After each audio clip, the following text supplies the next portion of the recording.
नमस्कार। आज हम इतिहास के एक लंबे और काफी दिलचस्प दौर पर बात करने वाले हैं जी। मध्यकालीन भारत, मतलब करीब 8वीं सदी से लेकर मान लीजिए 18वीं सदी तक का समय। हाँ, एक बहुत बड़ा कालखंड है ये। हमारे पास मध्यकालीन भारत राजवंश और शासन किताब के कुछ अंश हैं, तो कोशिश ये रहेगी कि इस लंबे समय की जो खास घटनाएं हैं, बड़े साम्राज्य, शासक और जो सांस्कृतिक बदलाव हुए उनको थोड़ा समझें। बिल्कुल। एक तरह से देखें कि क्या हुआ उस 1000 साल में। तो चलिए इस जानकारी की गहराइयों में उतरते हैं। बिल्कुल, ये वो समय था जिसने कह सकते हैं आज के भारत की नींव रखी, राजनीतिक तौर पर, सामाजिक, सांस्कृतिक, हर तरह से। इस दौर में बड़े बड़े साम्राज्य बने भी और बिगड़े भी। नई सोच, नई संस्कृतियां, उनका एक तरह से मेल हुआ। भारत का नक्शा ही कई बार बदला। सही। प्राचीन भारत के बाद और आधुनिक भारत से ठीक पहले का ये एक संक्रमण काल था जिसमें बहुत कुछ तय हुआ। तो शुरुआत करते हैं प्रारंभिक मध्यकाल से, लगभग 8वीं से 13वीं सदी। जैसा कि किताब में बताया गया है, ये वो समय था जब गुप्त साम्राज्य जैसा कोई बड़ा एक शासन नहीं था। भारत छोटे छोटे क्षेत्रीय राज्यों में बटा हुआ था। हाँ, और यहीं पर उत्तर भारत में सत्ता के लिए एक बड़ी दिलचस्प कश्मकश शुरू हुई, जिसे त्रिपक्षीय संघर्ष कहा गया है। त्रिपक्षीय संघर्ष? जी। करीब 8वीं से 10वीं सदी तक 3 बड़ी ताकतें थीं। पश्चिम से गुर्जर प्रतिहार, पूर्व से पाल और दक्कन से राष्ट्रकूट। ये तीनों कन्नौज पर कब्जे के लिए आपस में लड़ती रहीं। कन्नौज? अच्छा, इसके लिए इतना लंबा संघर्ष? मतलब ऐसा क्या खास था कन्नौज में उस जमाने में? देखिए, कन्नौज उस समय ना गंगा का जो उपजाऊ मैदानी इलाका है, उसका एक प्रमुख राजनीतिक और कह सकते हैं व्यापारिक केंद्र बन गया था। एक तरह से उत्तर भारत की सत्ता का प्रतीक था वो। तो जिसका कन्नौज पर नियंत्रण हो, उसका दबदबा माना जाता था। अच्छा। और ये संघर्ष कोई छोटा मोटा नहीं, करीब 2 सदियों तक चला। और इससे हुआ ये कि ये तीनों शक्तियां धीरे धीरे कमजोर भी हो गई। ओहो, ये बात तो वाकई गौर करने वाली है। और इसी दौर में राजपूत राज्यों का भी जोर बढ़ा। किताब में चौहान, परमार, सोलंकी कई नाम हैं। पृथ्वीराज चौहान का नाम तो खैर आज भी बहुत मशहूर है। सही कहा। ये राज्य अपनी बहादुरी और शानो शौकत के लिए जाने जाते थे। लेकिन हाँ, एक बात है, हम अक्सर उत्तर भारत की बात करते हैं और दक्षिण को जैसे भूल जाते हैं। हाँ, ये होता है। उसी समय दक्षिण भारत में चोल साम्राज्य अपने शिखर पर था। उनकी नौसेना कमाल की थी, बहुत ताकतवर। अच्छा। इतनी कि उनका असर सिर्फ भारत तक नहीं, बल्कि दक्षिण पूर्व एशिया के देशों तक फैला हुआ था। अब सोचिए उस समय के हिसाब से ये कितनी बड़ी बात थी। हाँ, बिल्कुल। और चोल राजाओं के बनवाए मंदिर, तंजौर का बृहदीश्वर मंदिर, क्या भव्य है। जी। किताब में उनकी एक और खास बात बताई गई है, उनकी स्थानीय स्वशासन व्यवस्था। मतलब गांव के स्तर पर पंचायतें या सभाएं काफी संगठित थीं। हाँ, ये दिखाता है कि उनका प्रशासन कितना मजबूत और व्यवस्थित रहा होगा। और चोलों के अलावा भी चालुक्य, पल्लव, पांड्य, ये सब राजवंश भी दक्षिण में उस दौरान सक्रिय थे। इसी दौर में एक और बहुत बड़ा बदलाव हुआ, भारत में इस्लाम का आगमन और धीरे धीरे उसका प्रभाव बढ़ना। हाँ। किताब के मुताबिक अरबों ने 712 ईस्वी में मोहम्मद बिन कासिम के नेतृत्व में सिंध पर हमला किया। ये शायद पहला बड़ा कदम था जिसका असर आने वाले समय पर बहुत गहरा पड़ने वाला था। फिर 11वीं सदी में महमूद गजनवी के हमले हुए। जैसा पढ़ने में आता है, उनका मकसद शायद शासन करना नहीं था। नहीं, उनका मुख्य उद्देश्य धन दौलत लूटना था। सोमनाथ मंदिर पर हमला, वो तो खास तौर पे याद किया जाता है। जी। और फिर 12वीं सदी के आखिर में आए मोहम्मद गोरी। हाँ, मोहम्मद गोरी का मकसद सिर्फ लूटपाट नहीं था, वो यहाँ अपना राज कायम करना चाहते थे। अच्छा। और 1192 में तरावड़ी के दूसरी लड़ाई हुई, उसमें पृथ्वीराज चौहान की हार हुई। ये एक निर्णायक मोड़ साबित हुआ। हाँ। इसी जीत ने, जैसा किताब में लिखा है, भारत में तुर्की शासन की नींव डाल दी। और यहीं से हम प्रारंभिक मध्यकाल से निकलकर उत्तर मध्यकाल के एक नए दौर में आ जाते हैं, जिसका केंद्र अब दिल्ली बनने वाला था। तो अब हम पहुंचते हैं दिल्ली सल्तनत के दौर में, 1206 से 1526 तक। लंबा समय है ये भी। जी, करीब 320 साल। और शुरुआत की मोहम्मद गोरी के ही एक गुलाम कमांडर कुतुबुद्दीन ऐबक ने। और कमाल ये है कि इस 320 साल में दिल्ली पर 5 अलग-अलग वंशों ने राज किया। हाँ, 5 वंश। ये तो मतलब काफी उथल-पुथल भरा समय लगता है। बिल्कुल, स्थिरता का दौर नहीं था ये। लगातार अंदरूनी झगड़े चलते रहते थे, बाहरी हमले भी होते रहते थे। सबसे पहले गुलाम वंश आया। इसमें ऐबक के अलावा इल्तुतमिश का नाम बहुत अहम है, जिसने सल्तनत को मजबूत किया। और हाँ, रजिया सुल्तान। रजिया सुल्तान भारत की पहली महिला शासिका। जी, इल्तुतमिश की बेटी। आप सोचिए 13वीं सदी में ये कितनी बड़ी, कितनी असाधारण बात रही होगी। वाकई उस जमाने के लिहाज से तो ये क्रांति जैसा ही रहा होगा। बिल्कुल। गुलाम वंश के बाद फिर खिलजी वंश आया, और अलाउद्दीन खिलजी का नाम तो बहुत सुना है सबने। उनकी बाजार नियंत्रण नीति, उसके बारे में काफी कुछ लिखा गया है। जी। अलाउद्दीन खिलजी ने महंगाई रोकने और अपनी बड़ी सेना के खर्च को संभालने के लिए क्या किया कि बाजार में चीजों की कीमतें तय कर दी, और इसे बहुत सख्ती से लागू भी करवाया। अच्छा। ये उस जमाने का एक बड़ा आर्थिक प्रयोग था, कह सकते हैं। उन्होंने मंगोल हमलों से सल्तनत को बचाया भी। खिलजी के बाद आया तुगलक वंश, और मोहम्मद बिन तुगलक अपनी कुछ अनोखी और विवादास्पद योजनाओं के लिए जाने जाते हैं। जैसे वो राजधानी बदलना, दिल्ली से दौलताबाद। हाँ, दौलताबाद यानी देवगिरी, और तांबे के संकेतिक सिक्के चलाना। किताब बताती है कि ये योजनाएं बुरी तरह असफल रहीं। तो इसका सल्तनत पर बुरा असर पड़ा होगा। जाहिर है, इन असफलताओं से खजाना खाली हुआ, लोगों में असंतोष भी बढ़ा, सल्तनत कमजोर हुई। तुगलकों के बाद सैयद वंश आया, जो ज्यादा प्रभावशाली नहीं रहा, और फिर लोदी वंश, जो दिल्ली सल्तनत का आखिरी वंश था। इब्राहिम लोदी। हाँ, इब्राहिम लोदी इस वंश के आखिरी सुल्तान थे। और इब्राहिम लोदी का अंत हुआ 1526 में, पानीपत की पहली लड़ाई। बिल्कुल। यहाँ काबुल से आए बाबर ने उन्हें हरा दिया और भारत में एक नए साम्राज्य की नींव रखी, मुगल साम्राज्य। हाँ, जी हाँ।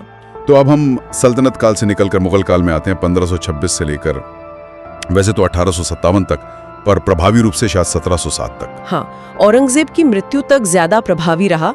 इस दौर को अक्सर भारत के इतिहास का एक सुनहरा दौर भी कहते हैं। हाँ, कई मायनों में ये कहा जा सकता है। बाबर ने साम्राज्य की नींव जरूर रखी, लेकिन मुगल बादशाहों में अकबर का नाम सबसे ऊपर आता है, 1556 से 1605 तक।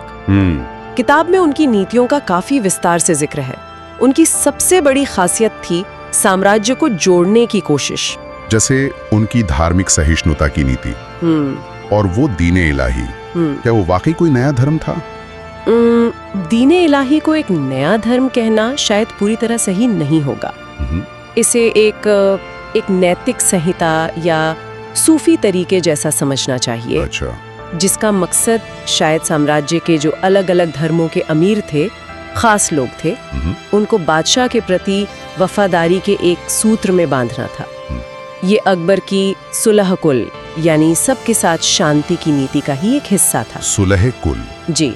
इसके अलावा उन्होंने प्रशासन को बेहतर बनाने के लिए मनसबदारी व्यवस्था शुरू की। मनसबदारी व्यवस्था, ये क्या थी, थोड़ा समझाएंगे? हाँ, ये मूल रूप से सेना और प्रशासन में जो अधिकारी होते थे, उनकी रैंकिंग का एक सिस्टम था। ओके। हर अधिकारी को एक मनसब यानी एक पद या रैंक दिया जाता था। उसी से उसका वेतन और उसकी जिम्मेदारियां तय होती थी, जैसे उसे कितने घुड़सवार रखने हैं वगैरह।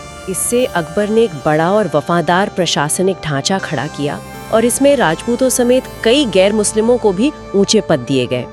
ये साम्राज्य को जोड़ने में बहुत कारगर रहा। अच्छा, तो ये सिर्फ एक फौजी व्यवस्था नहीं थी, बल्कि प्रशासन और कह सकते हैं साम्राज्य को एक साथ लाने का तरीका भी था। बिल्कुल। अकबर के बाद जहांगीर आए। उनके बारे में कहा जाता है कि उन्हें चित्रकला से बहुत लगाव था। हाँ, पेंटिंग्स। और फिर शाहजहां, जिनके समय को मुगल वास्तुकला का स्वर्ण युग कहते हैं। बिल्कुल।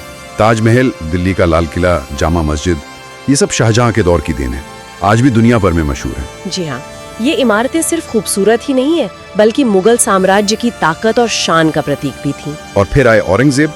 उनके समय में मुगल साम्राज्य अपने सबसे बड़े आकार तक फैला, मतलब लगभग पूरे उपमहाद्वीप पर।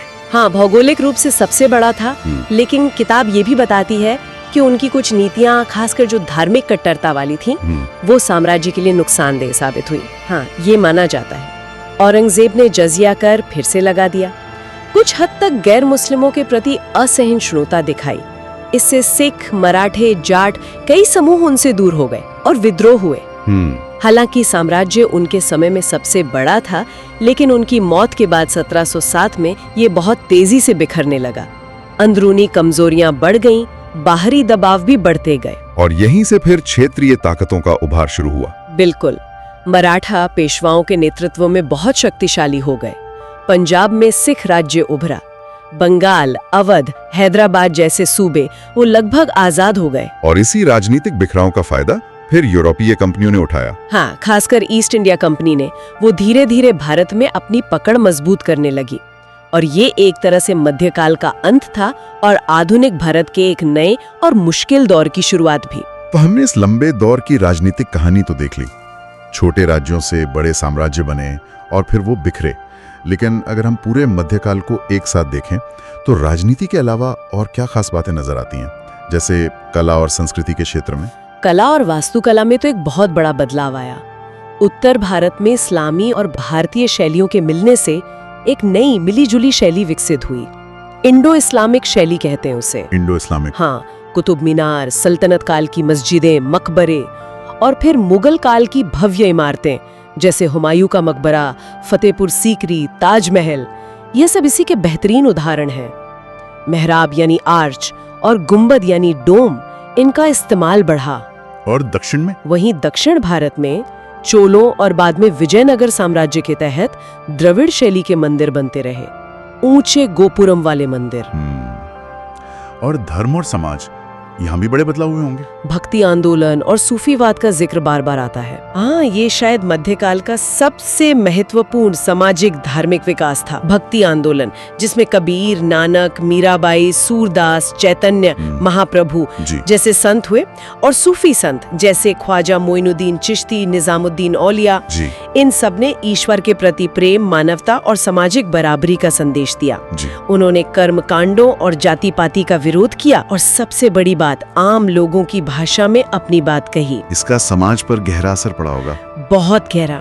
इसी माहौल में गुरु नानक देव जी ने सिख धर्म की नींव रखी, जो एकेश्वरवाद और समानता पर जोर देता है। भाषा और साहित्य के लिहाज से भी ये दौर अहम रहा होगा। बिल्कुल, संस्कृत का महत्व तो बना रहा, खासकर दर्शन और धर्म के क्षेत्र में, लेकिन साथ ही हिंदी और उसकी बोलियां जैसे ब्रज, अवधी, बंगाली, मराठी, गुजराती, तमिल, तेलुगु, इन क्षेत्रीय भाषाओं में भी खूब साहित्य रचा गया। अमीर खुसरो जैसे विद्वान हुए जिन्हें हिंदी यानी खड़ी बोली और उर्दू दोनों के विकास का श्रेय दिया जाता है। अच्छा। फारसी शासकों की भाषा बनी रही, लेकिन आम लोगों के संपर्क से उर्दू जैसी एक नई जबान का भी जन्म हुआ, जो आज भारत और पाकिस्तान दोनों जगह बोली जाती है। और अर्थव्यवस्था कैसी थी? क्या इतने राजनीतिक उतार चढ़ाव का व्यापार और खेती पे बहुत असर पड़ा? देखिए, भारत मूल रूप से तो एक कृषि प्रधान देश ही रहा। ज्यादातर लोग गाँव में ही रहते थे, लेकिन सल्तनत और खासकर मुगल काल में व्यापार और शहरीकरण को भी काफी बढ़ावा मिला। कई नए शहर बसे, पुराने शहर और बड़े हुए, सड़कें बनी, मुद्रा व्यवस्था सुधरी। भारत के मसाले, सूती और रेशमी कपड़े, नील, हस्तशिल्प की चीजें ये दुनिया भर में मशहूर थीं। यूरोप, मध्य एशिया, दक्षिण पूर्व एशिया, इन सब के साथ खूब व्यापार होता था। तो मतलब राजनीतिक अस्थिरता के बावजूद? हाँ, दिलचस्प बात यह है कि इतनी राजनीतिक अस्थिरता के बावजूद आम जनजीवन, खेती और व्यापार में काफी हद तक एक निरंतरता बनी रही। तो इस पूरी चर्चा से तो साफ है कि मध्यकालीन भारत सिर्फ राजाओं, उनकी लड़ाइयों और हार जीत का इतिहास नहीं है। बिल्कुल नहीं। ये वो दौर था जब भारत में संस्कृतियों का जबरदस्त मेल हुआ। नए धार्मिक विचारपन पे कला, साहित्य, भाषा सबका विकास हुआ। छोटे राज्यों से लेकर बड़े साम्राज्यों तक और फिर उनके कमजोर पड़ने तक, ये समय बहुत सारे बदलावों और एक तरह की निरंतरता का भी गवाह रहा। बिल्कुल सही कहा। हमने देखा कि कैसे बाहर से आने वाले प्रभाव जैसे इस्लाम और तुर्क अफगान शासन और भारत के अंदरूनी विकास जैसे भक्ति आंदोलन और क्षेत्रीय भाषाओं का उभार, इन सब ने मिलकर एक ऐसी मिलीजुली संस्कृति को जन्म दिया जिसे हम गंगा जमुनी तहजीब भी कहते हैं। और उसकी छाप आज भी हमारे समाज, हमारी बोली, हमारे खान पान, हमारी सोच सब पर गहरी है। सल्तनत से लेकर मुगल काल तक प्रशासन, कानून, कला, वास्तुकला, इन सब क्षेत्रों में जो बदलाव आए, उन्होंने कहीं ना कहीं आज के भारत की रूपरेखा तय करने में भूमिका निभाई। तो इस सब जानकारी का हमारे लिए क्या मतलब है? शायद ये हमें ये समझने में मदद करता है कि आज भारत में जो इतनी विविधता दिखती है, भाषा की, धर्म की, रीति रिवाजों की, उसकी जड़ें कितनी गहरी और कितनी पुरानी हैं। जी हाँ। इतिहास की ये परतें आज भी हमारे समाज, हमारी राजनीति और हमारी पहचान को कैसे प्रभावित करती हैं। बिल्कुल। और यहाँ एक सोचने वाली बात ये भी उभरती है, जिस पर ये किताब सीधे तौर पर शायद न कहे, लेकिन हमें सोचने पर मजबूर करती है क्या?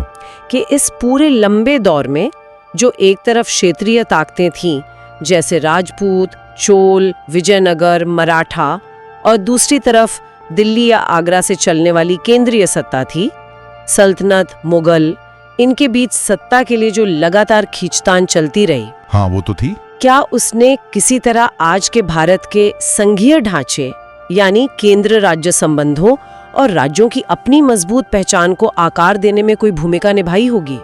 ये एक दिलचस्प सवाल है। हाँ, ये एक ऐसा